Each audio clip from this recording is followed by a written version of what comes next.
여러분, 지난 주일날 우리가 함께 나누었던 본문의 말씀을 기억하실 것입니다. 여호와 샬롬이라고 하는 말이 우리가 신앙생활에서 참 자주 쓰는 말인데, 그 말이 어디서 처음 등장하는가?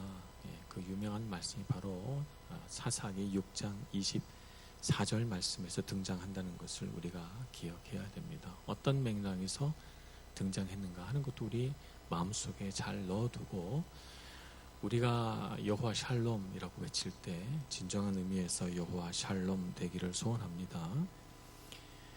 기도는 자신이 대접한 나그네가 하나님의 사자라고 하는 것을 몰랐어요. 그런데 그에게 대접하려고 드렸던 음식들이 마치 하나님 앞에 드려지는 제사처럼 불살라 사라지는 것을 보면서 그는 여호와의 사자를 내가 보았구나 하는 것을 즉각적으로 알게 됩니다. 근데 여호와 사자를 본다는 것은 하나님의 얼굴을 본 것과 동일하기 때문에 하나님의 얼굴을 본 자는 반드시 죽을 것이라고 성경에 명시되어 있습니다. 왜 하나님의 얼굴을 본 자는 죽는가? 하나님은 죄가 없으시고 너무나도 순결하고 완전하신 분이기 때문에 흠이 많고 우리처럼 죄를 가지고 살아가는 사람은 완전 무결하신 하나님을 만나게 되면 우리 죄성 때문에 우리가 그 자리에서 죽게 돼요. 그래서 하나님이 자신의 얼굴을 대면하여 보지 못하게 하려고 하셨죠. 그런데 기드온이 그 사실을 깨닫고 탄식하며 부르짖습니다. 나는 슬프다 그러면서 탄식하며 내가 죽게 되었다고 말합니다. 그래서 이 탄식하는 기드온이 너무 안타까워서 여호와의 사자가 아니라 하나님이 직접 나타나셔서 기드온에게 급하게 말씀하십니다. 너는 안심하라, 두려워하지 말라, 죽지 아니하리라. 이렇게 안심시켜 주시죠. 이런 주님의 말씀을 듣고 또 자기가 죽지 않겠다라고 하는 분명한 확신을 갖게 된 기드온은 가장 첫 번째로 나온 반응이 하나님 앞에 제단을 쌓아서 예배한 것입니다. 제단을 쌓고 그 제단의 이름을 여호와 샬롬이라고 붙인 것이에요. 샬롬이 어디서 나옵니까? 하나님과 기드온 사이에서 나오는 거예요. 여호와 샬롬. 하나님 앞에서 우리는 어떤 사람이에요? 기드온은 어떤 사람이었습니까? 죽을 존재예요. 죽을 존재고 그는 하나님의 얼굴을 대면하여 볼 수 없는 사람이에요. 하나님께서 그에게 안심하라, 두려워하지 말라, 내가 죽지 아니하리라 말씀하시고 생명을 주심으로 하나님과 기드온의 관계 안에서 샬롬이 만들어지는 거죠. 하나님과 우리 사이에서 먼저 샬롬이 있어야 우리 삶에 샬롬이 있어요. 우리가 이 세상을 살아가면서 마음속에 얼마나 많은 나는 죽었어, 나는 살 가치가 없어, 나는 정말 무익한 존재야, 나는 왜 이렇게 바보지, 나는 왜 이렇게 멍청이지 라고 하는 자기 파괴적인 생각이나 묵상을 얼마나 자주 합니까? 정말 많은 사람들이 그런 생각을 합니다. 만약에 그런 생각을 안 하고 나는 왜 이렇게 멋질까, 나는 왜 이렇게 모든 일들을 다 잘할까, 이렇게 생각하시는, 그런 생각만 하시는 분이 있으시면 병원에 가서 진단을 받아보시는 게 좋을 것 같아요. 정신과 병원을 꼭 가셔야 됩니다. 이런 분은 심한 자기 도취에 빠지신 분이기 때문이죠. 되게 많은 사람들은 마음속에서 자기 자신을 정죄하고 자책합니다. 그때 그렇게 말하지 말걸, 그때 그렇게 행동하지 말걸, 난 왜 이렇게 바보 같을까, 난 왜 이렇게 어리석을까, 이런 생각을 하면서 굉장히 자기 자신을 자책합니다. 이렇게 우리 자신 안에 있는 나 자신과 화해하지 못하고 내 자신에 대하여 끊임없이 나무라고 부족하다고 생각하는 우리 마음 안에 있는 생각들을 유명한 가수 하덕규 씨가 노래했죠. 가시나무라고 하는 노래입니다. 내 속에 내가 너무도 많아, 당신의 쉴 곳 없네 라고 하는 가사입니다. 내 속에 내가 너무 많아서 내 속에 내가 나를 자꾸 정죄하고 나에게 뭔가 자꾸 잘못된 것을 나무라고 하는데 당신이 왜 쉴 곳이 없어요? 나와 무슨 상관이길래 당신이 쉴 곳이 없어요?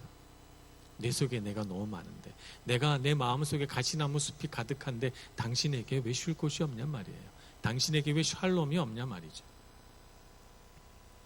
가시나무 숲 같은 내 안에 아픈 생각들, 나 자신의 죄와 나 자신의 부족함과 나 자신에 대한 연약함에 대한 수많은 묵상들이 나와 나 자신과의 관계 안에서 샬롬을 파괴하기 때문에, 그 샬롬이 파괴되어 있는 인간 자아는 다른 사람과도 샬롬을 유지할 수가 없어요. 진리입니다. 자기 파괴적인 묵상을 많이 하는 인간이 어떻게 다른 사람과 샬롬을 누리겠습니까? 그래서 내 속에 내가 너무도 많아서 내 안에 내가 가시나무 숲 같기 때문에 당신의 쉴 곳이 없는 거예요. 그래서 우리가 관계 안에서 더 아픈 것이죠. 정말 사랑하고 싶고 사랑받고 싶고 사람과 사람 사이 샬롬을 원하는데 샬롬이 없어요. 그래서 우리가 어디에 와서 샬롬을 회복합니까? 하나님 앞에 왔을 때. 하나님 앞에 제단을 쌓고 주님 앞에 예배하고 제사했을 때 하나님과 나 사이에 샬롬, 여호와 샬롬이 이루어지면, 그러면 비로소 당신의 쉴 곳이 만들어지는 것입니다. 여러분, 이 진리를 잊지 마시기를 바랍니다. 하나님과 우리가 샬롬의 관계가 돼야 돼요. 그래야만 나와 내 친구가, 나와 내 부모님이, 나와 우리 교우들이 샬롬의 관계가 될 수 있는 것입니다. 그래서 우리는 예배를 정말 소중하게 여겨야 합니다. 내 속에 일어나는 수많은 가시나무 숲이 나를 찌르고 또 타인을 찌르기 때문에 이 찌르는 삶에서 벗어나기 위해서는 주님 앞에 나와서 하나님과 나 사이의 관계가 회복이 되고 화해가 되어야만 더 이상 나를 찌르지 않게 되고 타인을 찌르지 않게 되는 것입니다. 예배를 통해서 샬롬을 회복하시는 여러분들 되시기를 축복합니다. 이렇게 샬롬을 회복한 기드온은 뭔지 모르지만 달라졌어요. 성경의 문맥을 가만 살펴보면 그 앞에까지는 하나님을 원망하고 불평하면서 왜 하나님께서 우리를 도와주지 않으신단 말입니까? 이렇게 말하고 있는 기드온을 발견하게 되는데, 25절 오늘 본문 말씀에서부터 보면 그날 밤에 여호와께서 기드온에게 나타나셔서 아버지의 집에 있는 바알 제단을 부수고 아세라상을 찍어서 그걸로 하나님을 위한 제단을 쌓아서 거기서 다시 제사를 드리라고 했을 때 기드온은 이거 왜 해야 돼요? 아버지가 화를 내면 어떡하죠? 하나님 이렇게 돼서 어떤 결과를 원하시는 거예요? 물어보지 않습니다. 뭔지 모르지만 기드온의 자세에 있어서 한 가지가 변했습니다. 그것은 하나님을 향한 확고한 믿음이에요. 여기서 우리가 굉장히 놀랍게 생각되는 건 뭐냐면 기드온의 아버지 요아스의 집에 바알 제단이 있었다는 사실이에요. 기드온의 아버지는 기드온에게 이스라엘 백성들이 어떻게 광야를 통과했고 출애굽을 했고 어떻게 가나안 땅에 들어왔는지도 다 설명해 줬습니다. 그래서 기드온이 이스라엘 역사에 대해서 모르지 않아요. 잘 알고 있습니다. 정말 아버지가 잘 가르쳤어요. 기드온을. 하나님을 경외해야 된다고 가르쳤어요. 하나님의 얼굴을 보게 된다면 넌 죽을 것이라고 하는 사실도 가르쳐 주었어요. 근데 그 아버지가 바알 제단을 만들어 놓고 바알에게 제사하고 아세라 상도 있는 거예요. 너무 놀랍죠? 이 기드온의 아버지가 보여주는 신앙생활의 형태가 전형적인 사사기 시대 이스라엘 백성들의 삶이라는 것이에요. 그가 그냥 이스라엘 백성들이 이렇게 살았구나라고 하는 것을 우리에게 보여주죠. 그러니까 기드온의 아버지는 이런 삶을 산 것입니다. 하나님을 경외하고 하나님께 제사하고 예배합니다. 그런데 내가 농사를 짓고 장사도 하고 하는 영역에서는 하나님을 신뢰할 수가 없어요. 그래서 거기에 능력 있다는 신을 데려온 겁니다. 바알신. 바알신은 능력이 많고 바알신을 믿으면 소출이 많아진다고 하니까 바알신을 모셔와서 자기 집에다가 모셔놓은 것이죠. 그래서 하나님께 예배할 때는 하나님께 예배하고, 물질이 부족할 때는 바알에게 제사하고, 뭔가 자식을 많이 낳아야 되겠다 그러면 아세라에게 가서 절하고, 이렇게 하는 것이죠. 이것이 바로 이스라엘의 현 주소이고, 기드온이라고 하는 걸출한 인물이 태어나게 됐던 그 당시의 환경인 것입니다. 하나님께서 그 가운데에서 기드온에게 하나님만 경외하라고 하나님 기드온을 불러내신 것이죠. 이스라엘의 이러한 이중적인 생활, 신앙생활, 하나님을 어떻게 대하는 것입니까? 하나님을 목적이 아니라 수단으로 대하는 거예요. 돈을 벌기 위한 수단으로, 내 인생이 평안하기 위한 하나의 방법으로 하나님을 믿게 되면, 하나님이 목적이 아니라 수단이 되면, 그러면 우리는 우상 숭배를 하게 됩니다. 하나님보다 더 좋은 것이 생기게 되고, 하나님 외에 다른 것도 경배하게 됩니다. 하나님께서는 어떻게 생각하셨습니까? 기드온이 군사를 모집해서 미디안을 물리치기 전에 그보다 먼저 해결해야 될 일이 있다고 생각하셨어요. 그것은 기드온의 집안 안에, 그리고 이스라엘 백성들 안에 침투해 들어온 이 이중적인 신앙생활, 하나님을 목적으로 대하지 않고 수단으로 대하고 있는 그들의 신앙생활들을 제거해야 됐어요. 바르게 세워야 되었던 것입니다. 우리의 인생 가운데서도 무언가 어려운 문제들을 해결해 나가려고 할 때 하나님께서는 꼭 같은 방법을 사용하시는 것 같아요. 저에게는 그랬어요. 제 삶에 어떤 문제가 다가와서, 하나님, 이 어려운 시기들을 어떻게 이겨내야 된단 말입니까? 하나님, 저에게 힘을 주세요. 저에게 지혜를 주세요. 이렇게 기도할 때 하나님은 저에게 먼저 말씀하세요. 리노야, 너 안에 있는 그 문제부터 먼저 해결했으면 좋겠다. 저에게 이렇게 말씀하시죠. 그래서 문제와 씨름하고 있는 저는, 하나님, 그건 나중에 제가 해결할게요. 하나님, 그럼 눈앞에 있는 이 문제부터 먼저 해결해 주세요. 그러면 제가 이거 고칠게요. 이렇게 말합니다. 그러나 하나님은 순서를 바꾸지 않으시죠. 네가 먼저 고치면 내가 회복시켜주마. 이렇게 말씀하십니다. 그래서 우리가 하나님 앞에 바로 서는 것은 모든 문제보다 우선된다는 것을 알아야 합니다. 하나님 앞에 바로 서는 것이 모든 문제 해결의 출발점이다 라고 하는 것을 알아야 되는 것이죠. 하나님은 삶의 모든 영역에서 하나님이 주 되심을 인정받기를 원하십니다. 그래서 우리의 삶의 모든 영역을 하나님 앞에 내어드려야 돼요. 하나님, 제 물질의 영역은 하나님 간섭하지 말아주세요. 이건 제가 알아서 할게요. 하나님, 제 인간관계 영역에서는 하나님, 제가 알아서 할게요. 하나님, 제가 미래에 어떤 계획을 세우고 내 인생을 어떻게 살아갈까? 하나님, 그거는 그냥 제가 하고 싶은 대로 하게 내버려 두세요. 우리 마음 안에는 하나님 앞에 명시적으로 이렇게 말하지는 않지만 그런 부분이 있습니다.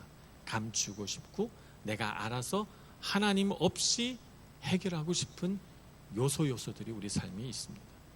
그것을 완전하게 하나님 앞에 다 내어드리고 그 부분에서조차도 하나님은 주인이시라고 선포하지 않는다면 우리도 동일하게 이중적인 신앙생활을 할 수 있는 가능성이 열려 있는 것입니다. 그러므로 하나님을 우리 삶의 모든 영역에 초대하시기를 바랍니다. 하나님, 제 물질의 영역 가운데 오셔서 주인 되어 주십시오. 제 삶의, 제 미래와 제 비전과 제 인생의 영역 가운데 주님 오시기를 원합니다. 하나님, 제 인간관계 가운데 주님 오셔서 주님이 주인 되어 주세요 라고 고백하고 주님 앞에 나아갈 때 하나님, 우리 인생의 모든 문제들을 밝히 알게 해주시고 해결할 수 있는 능력과 지혜도 주십니다. 기드온은 그래서 용감하게 아버지의 바알 제단을 허물어 버리고 아세라상을 찍어서 그 나무로 하나님 앞에 번제를 드립니다.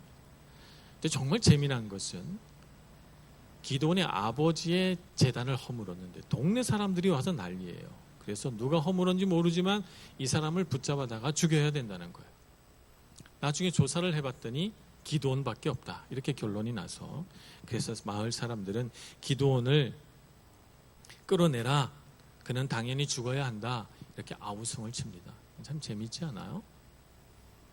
기도원의 아버지의 개인 신전, 우상 숭배하던 신전이 무너지고 그 우상들이 불탔는데 왜 마을 사람들이 죽여라 살리라 난리를 친단 말입니까?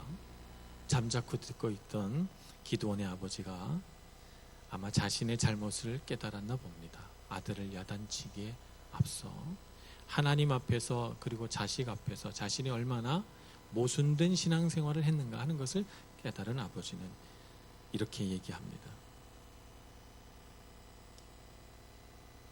너희가 바알을 구원하겠느냐? 그를 위하여 다투는 자는 아침까지 죽임을 당하리라. 바알이 과연 신일진데 그의 제단을 파괴하였은즉 그가 자신을 위하여 다툴 것이니라.